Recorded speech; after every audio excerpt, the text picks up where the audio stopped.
Hey everyone, welcome back to Ferrigno Freedom channel. For those of you who are returning and for those of you who are here for the first time, welcome. My name is Dante Ferrigno and I have been on a carnivore diet known as the Lion Diet now for nearly 4 years, and it has changed things in my life in ways that I never thought changing the way I eat would change things. But I can tell you this, it has truly changed my life in ways that are just amazing.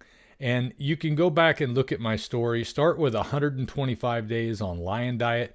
That was the very first video I ever made. It was originally intentioned only to be the one video that I was going to make, because I was a small-time YouTuber at the time, just doing a little video gaming thing with Golf Clash, and had a few hundred followers.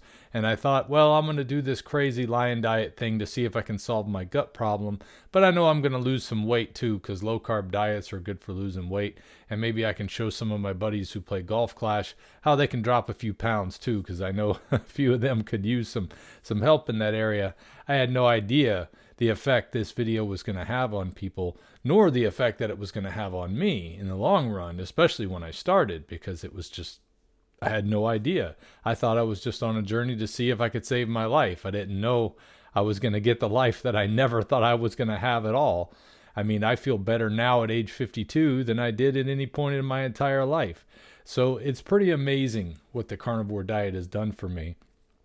And it's all thanks to the day that I saw Jordan Peterson mention that he was on an all-beef diet on the Joe Rogan show way back in 2020. I think it was the end of 2020. And then I went down the rabbit hole, and before long, I was giving it a try, and everything started changing. So every once in a while, I like to go back and look at some of these videos that people make that denigrate the carnivore diet, because I don't understand now, knowing what I know with what the carnivore diet has done for me, the changes it has made in my life that I would have never had without it. How can somebody have something negative to say, let alone something so negative as to say that they should be thrown in jail? Well, that's what this one person did. I don't know if this is the person whose channel the person whose channel is actually saying this, or if it's somebody they had on the channel. But the name of the channel is called Mark Bell Super Training Gym, and I'll put a link to them in the description along with the original video so you can see it if you want to in its entirety. But I thought we would take a look at this together and see what it is that is so awful about the carnivore diet that we should be thrown in jail. So let's go ahead and get this ready. Let me tell you real quick about Schwank Grills. Oliver Schwank, CEO of Schwank Grills, tells the story of how it all began in 1938 with his grandfather, Gunther Schwank, who invented gas infrared technology, which revolutionized the heating and barbecue grill industries. He patented his idea and decided to start his own company, Schwank Incorporated, to produce the most efficient heaters in the world for industrial and outdoor patio applications. 32 years later, the idea of an infrared grill was born. Oliver's father, Bernd Schwank, experimented grilling steaks under infrared burners, and the results were incredible. Due to the extreme infrared heat, the steaks tasted incredibly juicy. After a few concepts, Bernd engineered and constructed an overhead infrared grill concept. 10 years after that, his invention changed the world of steak restaurants. America's most famous steakhouses, including Peter Luger in Brooklyn, Cut in Beverly Hills, and Gibson's in Chicago, are only a few who use their infrared technology today in their commercial overhead infrared broilers. Now you can grill a steak with the same technology used by the world's best steakhouses in any outdoor setting. Schwank grills are proudly made in the USA, right near Augusta, Georgia. Their grills are assembled and hand-constructed with high-grade stainless steel materials and infrared burners used only in the best steakhouses in the world, and now in your own home. I love my Schwank grill. It's the first time I've enjoyed cooking on a grill in my life, and it's super easy to clean. So when it comes to grilling, to me, nothing beats the Schwank. And right now, Schwank is offering an amazing Black Friday special that has already started and goes on through December 2nd. You can get $250 off just the Schwank grill, or you can get $350 off a Schwank grill and a modern grill table, or you can get $508 off a Schwank grill and a large modern grill table and grill cover. No promo code is needed. All you have to do is click the link in the description of this video. Now back to the video. We've had on this podcast, like Dr. Sean Baker and a few others, they're primarily guys that like to eat meat. Right. And so they are talking about nutrient dense foods, but those have more calories. And you're talking about things that have high nutrients, but low calories, right? Correct. I mean, you're getting a lot of bad information that's killing people, and those people should be put in jail. that you're having on your show. Uh-oh. Ooh. Sean Baker, you need to be put in jail. That's right. They should be stopped. We should silence them. All right, let me just answer that. Okay, two things. One, the most proven methodology to slow aging, I should say the only proven methodology to slow aging and live longer, is moderate caloric restriction in an environment of micronutrient excellence. And let me say that one more time, because people should write this down. Moderate caloric restriction in an environment or context of micronutrient excellence. And by micronutrients, I mean vitamins, minerals, phytochemicals, and antioxidants, right? Meat has no micronutrient load, has no phytochemicals and antioxidants. It doesn't diffuse free radicals. Processed foods has no, I'm saying a piece of chicken is like a bagel. They both are sources of calories with no significant load of micronutrients, especially the phytochemicals and antioxidants that diffuse free radicals and advanced glycation end products. The buildup, aging is all about the buildup of metabolic toxins and waste products that age us, like free radicals and advanced glycation end products. Eating more calories in general, just consuming calories, produces more free radicals. The more calories you eat, the more free radicals you produce. The more calories you eat, the faster your metabolic rate gets, and the faster your metabolic rate means the faster you're aging. This is contrary to most anybody you have on this podcast, because they're all giving you incorrect information. Do you think it's untrue that we can get everything that we need from animal product? We can get everything we need from animal products. That's the most ridiculous statement I've ever heard. That's what we're hearing. Okay. Well, before he goes too far, first of all, anybody who says that somebody should be locked up for what they said, I have a hard time accepting anything they say after that, because that's the type of mentality that is completely anti-free speech, first of all. When it comes to ideas, one of the things we found is that the more we study anything, the more we realize we don't know as much about it as we thought we knew. The deeper we study into any subject, the more hazy it becomes, the more difficult it becomes to have it nailed down, because it's more difficult than we thought it would be. And when it comes to nutrition, it's definitely turned out that that's been the case, because the things we thought we've been told about nutrition for so long are proving to be wrong. Things about cholesterol are proving to be wrong. Things that we've been told about eating vegetable oils instead of animal fats are proving to be wrong.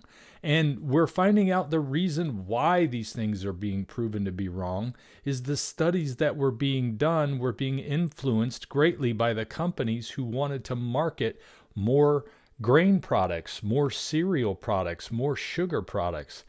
We know this now.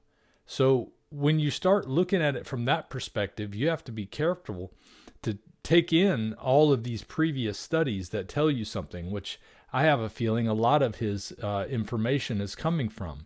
And this whole thing with phytonutrients and things like that, we haven't found that they are necessary. We have found that they may have a reversing effect for people eating a standard American diet. They may have some beneficial attributes to them. But in some cases, I don't believe they're necessary. And that's my understanding from the carnivore diet. I'm not claiming to be an expert on anything here when it comes to what he's talking about with the phytonutrients, but I can tell you that in nearly 4 years of not consuming any phytonutrients, I'm still experiencing the best health I have in my life. So if that is the case, then how is that possible? How is it possible? And it's just an argument that's being made based on things that have been said in the past. It's like everybody has some study that they can point to that says what they want it to say. But when it comes right down to it, the proof is in the pudding. And for me, the experiences I've had trying all of the other nutritional information when it comes to making sure you're getting enough fiber, making sure you're having a little lemon juice, making sure you're getting the right amount of this nutrient, getting these supplements, making sure you're getting enough fruits or vegetables or everything that they tell you to do, just eating a well-balanced diet, eating stuff that's from the natural food groups. All of those things were still causing me problems. So I don't see any other explanation other than the carnivore way of eating was what I needed, at the very least, for the fact that a lifetime of eating the standard American diet with all the processed food that entails, with all the the toxins that come from the chemicals that are sprayed on all the different foods that are available in the American diet, and all of the genetic processing that's been done and the crossbreeding that's been done to make fruits more toxic, to make them last longer on the shelf, to make them ripen faster, to keep pests away from them. All these things we've done have just made our food more toxic for us. And that, to me, is what has caused the problem that I experienced. And apparently, a lot of people are experiencing these problems. And apparently, a lot of people are experiencing reversals of these problems. I mean, this video came out 5 years ago. I started doing the carnivore diet 4 years ago. If I'd have found this video beforehand, I might have been convinced not to try something that has quite possibly saved my life. I really don't know if I would be here without it. I know there was contemplation of not wanting to be here before this way of eating, but things have changed dramatically.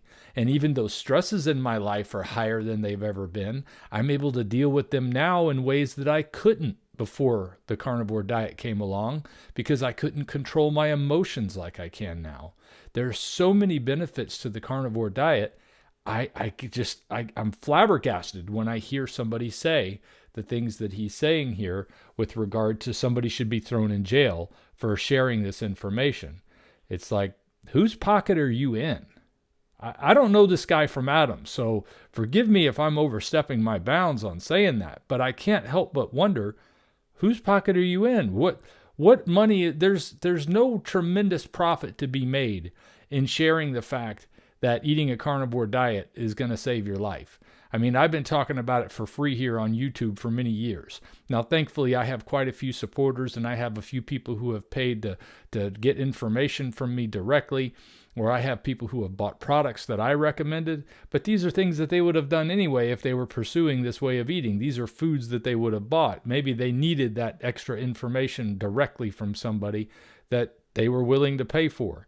But it's not like I'm getting rich talking about this, that's for sure. I wouldn't be still working a day job if that was the case. But that is the case. I come here to talk about this because it has changed my life for the better. I know it's changed many other lives for the better. And I feel I would be irresponsible if I didn't come back and talk about it and share it with you. All right, I've gone on long enough for their 2 minutes of talking. I've probably talked, 10 minutes? Heavens to Betsy. Hey, it's Dante Ferrigno. I just wanted to thank you first of all for watching this video, but I also wanted to tell you about my merch shop. I have a link in the description for a bunch of different items I've put together for you to be able to show your support for the carnivore lifestyle, and every purchase helps me to keep doing what I'm doing here on Ferrigno Freedom.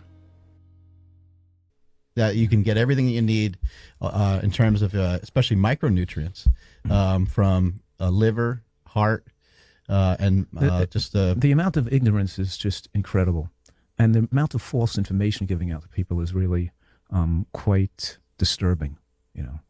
So why do you think that's false information? You're saying that meat doesn't have micronutrients in it? Well, we know right now that the type of nutrients that elevate SIRT1 and AMP kinase, the longevity proteins that stabilize the DNA, are mostly phytochemicals found in plants, and that the ARE, or the antioxidant response element that's activated on our genes, on our genes that protect the cell from free radical damage and aging, is fueled by the phytochemicals found in plant foods, mostly green vegetables, like the isothiocyanates found in green vegetables. So we know that each broccoli has 1,000 different nutrients in it. Each piece of strawberry has 700 There's some people that will say that the antioxidants are mainly for the vegetable itself and that they don't do much in the human body. Well, they could have a theory. You could have all kinds of nonsensical theories, and you could make claims make them on a podcast. But unfortunately, the science doesn't support that. The science is overwhelmingly and irrefutably secure and comprehensive that phytochemicals extend human lifespan. So with your style of diet, though, you're not saying that meat is bad, because meat is part of... I'm sorry, but anytime somebody says the science is irrefutably, irrevocably, whatever, it's totally secure, nothing's changed, nothing's going to change, that's when you know science isn't being done anymore. Now we're studying religion, because you're talking about something where your faith has been built in. And I warn people about this in the carnivore way of eating too, is that don't be afraid to listen to what else is being said out there, because you want to be able to know what's going on. But sometimes there's misinformation, and for whatever reason that misinformation is being said, a lot of times it could be with good intent. Like, this guy could truly believe all the stuff that he's saying, and I don't doubt that he does believe that. But it doesn't make it true just because he believes it. Just because he says that the science is certain.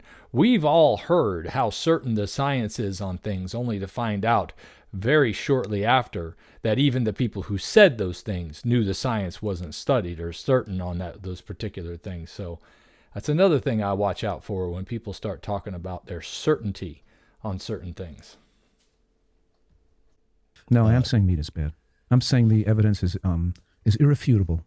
That is, people eat more meat in their diet, their increased risk of cardiovascular death and cancer deaths increase, and that meat raises IGF-1 to cancer-promoting levels, and you can't have prostate cancer. You can't, in other words, let me make a few things clear.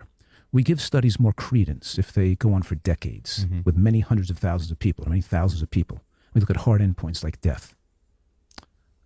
Every study that looked at animal product, increasing animal product consumption, shows increased risk of death, and when we're looking at hard endpoints, the studies we have more credence. For example, not only does, a recent study on 44,000 women followed for 25 years, they ranked their amount of animal products they ate versus plant foods they ate in their diet and gave them a score of 0 to 20. 0 would be like a vegan diet, 20 would be an Atkins diet or a keto diet. And they found that for every point where they increased animal products, every point cardiovascular deaths went up by 2.5%. So that the Adventist Health Study was published in 2001 showed that, it showed that people with more animal products had shorter lifespans, and people who eat a little bit of animal products. But in the 2018 Adventist Health Study 2, they showed 5 quintiles of nut and seed intake, and those with the highest quintile of nut and seed intake compared to the lowest quintile had a 40% lower cardio death rate with higher intake of nut and seed. When they divided the animal product intake into 5 quintiles, they found those with the highest amount of animal product compared to the lowest amount had a 60% increase in cardiovascular death rate. And right now we know that all the studies in human longevity show that as people eat more high-protein plant foods as a means of reducing high-protein animal products, lifespan increases, which we see in all the blue zones. More beans and more greens means longer life. What I'm saying right now is more high-protein animal products, shorter lifespan, more high-protein plant foods like hemp seeds, green vegetables, beans, broccoli, and soybeans, longer lifespan. So they were trying to get professional athletes to get more of their protein from high-protein plant foods and less of their protein from high-protein animal products. When you take your protein from high-protein animal products, because the protein is all biologically complete and people are trying to maximize growth, you overshoot the amount of production of growth hormone and IGF-1. And overshooting IGF-1 allows angiogenesis and promotes cellular replication. When you're promoting excessive cell growth, you're promoting excessive growth of cancer. When you're taking your protein from plant proteins, because they're not biologically complete, your body completes them what it needs and the amount it needs. It's not going to over-complete them. It can take stored amino acids in the interstitial lining, or it can absorb bacteria in the digestive tract to complete amino acids. But it's not going to overshoot the amount of proteins being generated into growth hormone and IGF-1 into cancer-promoting levels. So what I'm saying now is that we can modulate cancer and heart disease with nutritional excellence. We can get you to a point with a favorable IGF-1, not too high and not too low, with a high intake of phytochemicals from plants. There's no such thing that you can't get protection from heart disease and dementia and cancer without a high level of phytochemicals in your tissues. There's no way. They're not present in animal products. What I'm saying, Okay, so he's saying there's no way you can get it without those phytonutrients in your system. Yet, the thing with cancer is we found that cancer eats glucose tremendously. It's voraciously hungry for glucose. And when you're constantly taking in things that contain glucose, you're feeding exactly what the cancer needs to survive. And we've seen people reverse cancer with a ketogenic diet as part of their regimen. So, I mean, that's to me out the window, is that it causes cancer, because if anything, we've seen it make reversals in cancer. Now, when people are talking about these studies where they talk about increased meat in the diet, they're talking about increased meat in the standard American diet with all the other processed garbage that's in that diet. Well, when you're mixing meat with all of that stuff, I'm sure it's not going to have a good effect. As a matter of fact, it may even have a worse effect because that stuff isn't meant to be in there with that. But it could exacerbate some of those problems or cause something to be more off. But when you're only eating meat, you're not getting all of those problems that come from the ultra-processed food, from the seed oil that's not food at all. It's not even meant to be consumed. From the sugar that we consume in quantities way higher than humans were ever meant to consume sugar in. Some would say we're not meant to consume any sugar. I say that's nonsense. We are always supposed to be able to consume some sugar. But because we have it so readily available today, it's almost impossible to regulate consumption. And that's why one of the reasons so many people have to go with abstinence. That's one of the reasons why I have found that even though I can tolerate eating fruits now, I can't eat them in the quantities that I feel comfortable with because they're just so readily available. I have to diet restrict myself and say, no, I'm going to leave those off the list because one, I do fine without them. And two, when I add them, they tend to cause me to want more and more things that are sweet. And then it makes it hard for me to overcome other cravings. So I stay away from them. But that's the thing that I have with all of these tests and studies that they say is that they're always comparing it by adding meat to the standard American diet and then saying, look, this is what happened. Well, I have no doubt that if you go more vegan or more carnivore in general and get away from ultra-processed food, seed oils, and sugar, that you're going to get healthier initially. The argument also is that, well, is there enough nutrients in meat to totally sustain you? Is there enough nutrients in vegetables to totally sustain you? Everything that I've looked at has said that yes, there is enough in meat, and no, there's not enough in vegetables.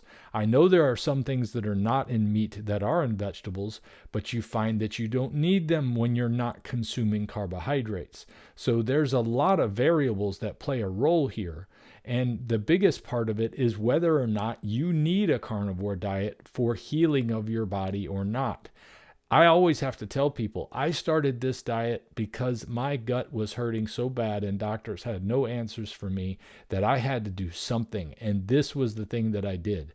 I didn't know that it was going to also get rid of high blood pressure and erectile dysfunction and GERD and get me off of every medication I had ever been on, reverse my low testosterone issues, I had no idea it was going to fix my sleeping problems and my constipation and get rid of sunburn and so many other things that it has done. It is just so amazing. I just knew I needed to have something to fix this problem. And as a result of eating this way, I have experienced a rebirth. It's like the fountain of youth. Literally, it's changed my life. People say, well, what happened to your hair? Well, I decided to cut my hair because I had been losing my hair for about 11 years up here and right here. But I had always said that I was going to cut my hair off if I ever started to lose it. I wasn't going to play around and do comb overs and stuff like that. But I had been lying to myself for those years that I didn't cut my hair. That's why I had long hair when you first saw me. I was kind of hiding behind my hair. I felt like I could hide the fatness of my face if I had a big beard and a bunch of hair around me. But I was only fooling myself. And then when I finally felt comfortable in my own skin, I said, you know what? I'm cutting the hair off. I'm not dealing with this nonsense anymore. So these arguments that people make, you'll see people make that argument about my videos out there that, yeah, he went bald because of carnivore diet. And that is not at all the reason why my head is bald. It's bald because I take a razor to it every single day. And that's the way I like it now. So there, that's all I got to say about that. Let's get through this video. Chicken is like a bagel because they're both the source of macronutrients, calories, but neither one has a significant phytonutrient load. Without these phytonutrients that make plants colorful, they don't perfuse the body. They don't diffuse the production of free radicals in the brain. This bag of fat you have in your brain ages you and produces free radicals. These meat-based diets promoted by the paleo communities is scamming people based on their ignorance. What if we're not, what if we don't have an excess amount of calories How? And what if we're not, eating other things that are going to cause harm to our body? So, like, primarily eating meat, and you're not, causing an influx of insulin and glucose and all these different things.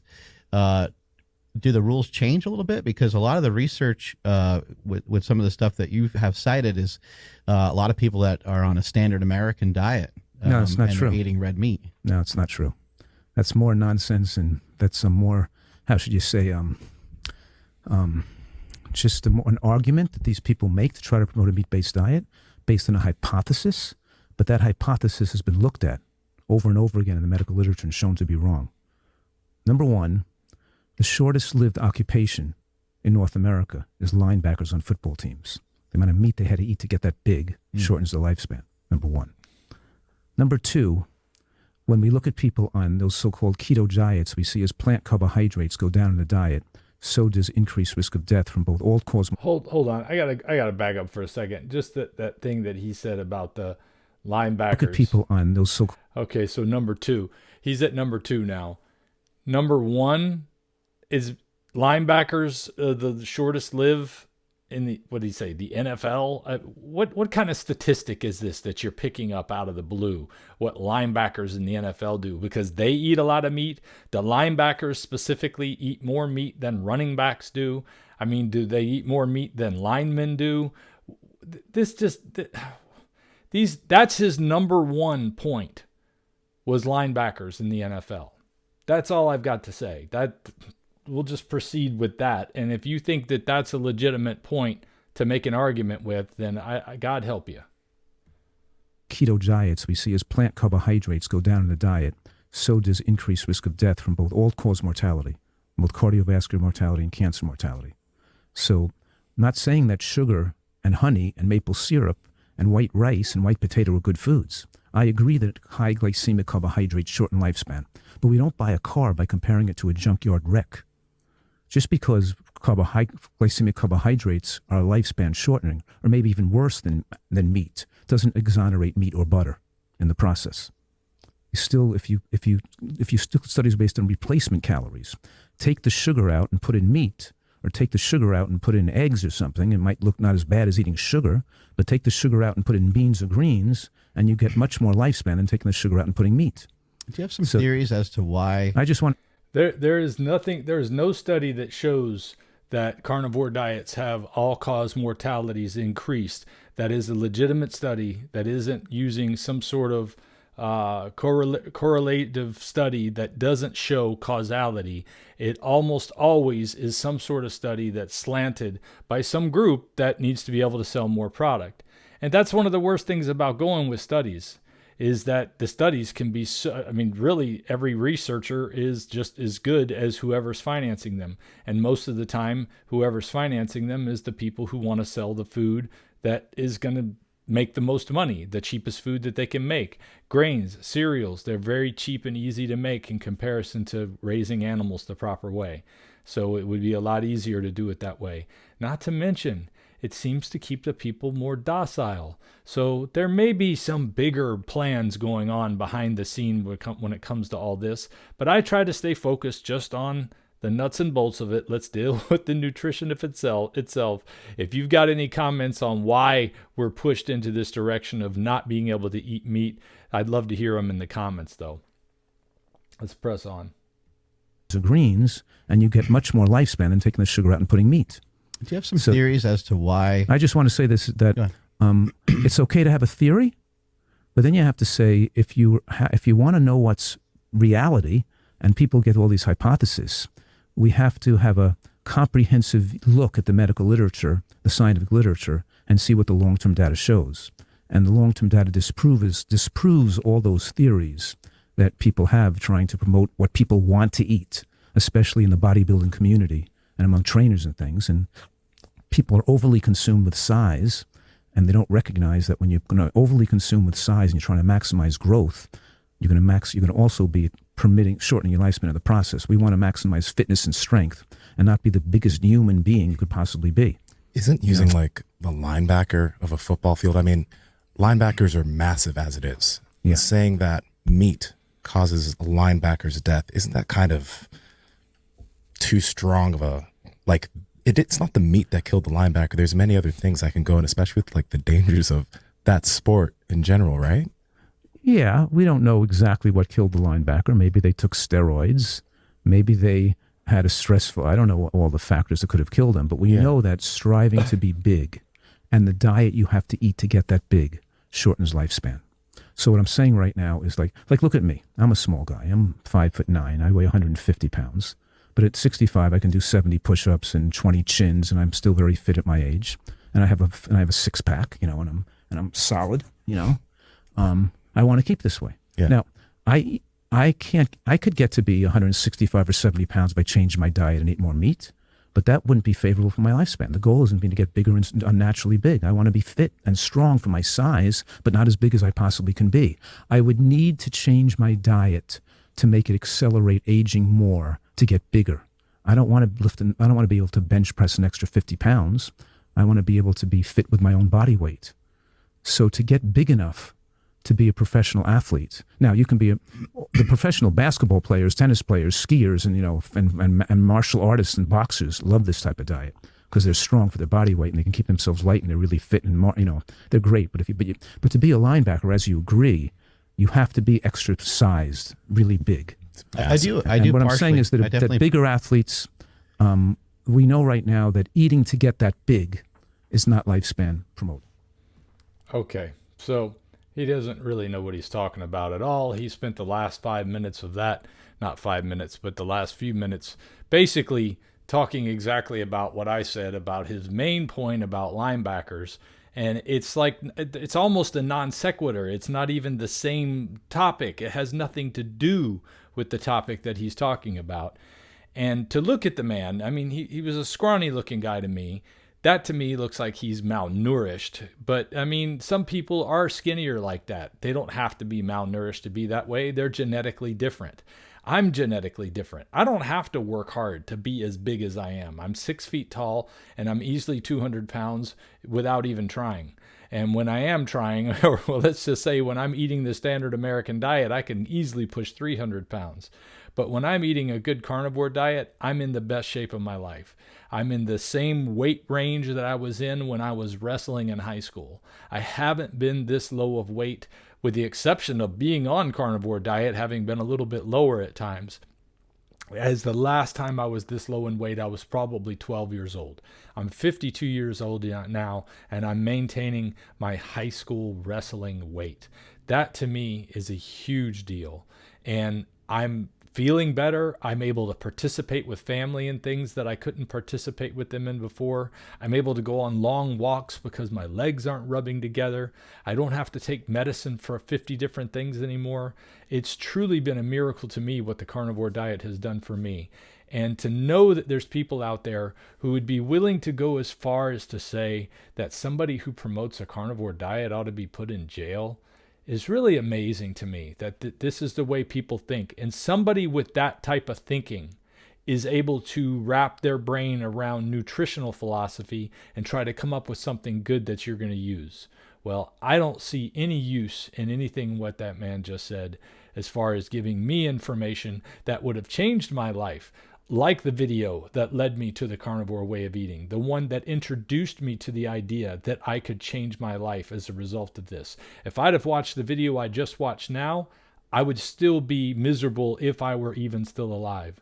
But because I went the carnivore route, I'm living the best life I've ever had. And I believe for a lot of people, the same thing may be the case. It may be what you're missing to fix the problems that you've had, those pains in your body that you haven't been able to get any explanation for, that weight that you haven't been able to lose, the gut problem that you've had, the things that you might have been diagnosed with that are considered autoimmune diseases. You can watch videos on my channel of many people who have put these things into remission, everything from MS to forms of cancer and Parkinson's disease. I mean, people that were type 1 diabetics are able to do a diet like this. You can watch a video on that on my carnivore conversations. It's truly amazing what carnivore has done for some people. And I just don't see enough evidence out there that shows that anything negative has happened to people who are doing this way of eating the right way. You know, and one of the hardest things I've heard people point out that want to go against the carnivore diet is they'll say that, oh, well, if anybody has any issues, it's because they're accused of doing it wrong. Well, it's so easy to do it wrong. It is so easy to decide to fall back into your old habits or start eating things that your family members around you are eating. And yes, it is going to derail you and cause you to have problems when you do that. So it is a very high likelihood that people that fail on this way of eating weren't doing it the right way, because I know when I stick with it 100%, I do my best. But when I bring back in foods that I know my body can't handle, it causes problems. When I bring back in foods that I know I can't control the amount of them that I eat, like fruit, then I know that I have to keep away from them. And I do just fine without them. So that's all I've got to say on this one. Hopefully I haven't talked too long. I appreciate you guys sticking around and listening to this. I hope you'll listen to this information that I got from one of my affiliates here, and I will see you guys next time. One of the best ways to support the channel is to buy some merch in the merch shop. I'll see you guys next time. If we pay extra, could we maybe get some grease or fat? All right, I'm taking a look at some ingredients of a very popular soap that people use to wash their body with. And it talks about key ingredients: lauric acid, glycerin, and titanium dioxide. Sounds really healthy. And then there's a number of other ingredients in this soap. One of them is sodium tallowate, which is really about the only thing you need to actually have soap. So why all this other stuff? You know, I don't even want to ask why. I just want to get back to using regular soap. Soap basically just makes the particles on your skin more soluble so that they can come off easier. Another way I've heard it put that I like is it makes water wetter. And that's all it needs to do to effectively do its job. You don't have to have all these chemicals on your skin to get your skin clean. And ultimately, that's what you're looking to do when you buy a bar of soap. And that's what I like about Vintage Tradition Tallow Balm soap, is it only uses tallow made from suet and extra virgin olive oil. Extra virgin olive oil is that alkaline substance that gives that tallow its soapy appeal. And it does exactly what I'm looking for it to do and nothing extra. Balm is the name of this amazing bar of soap because it actually soothes and nourishes your skin instead of drying it out like other soaps that strip the skin of beneficial oils. It's pure, simple ingredients instead of toxic chemicals make it super hypoallergenic. This large, dense bar will last a long time, making it a great value, and its soft, silky lather is just an added bonus. Get yours at vintagetradition.com and use my discount code Dante, D-A-N-T-E, when you order to save 10%.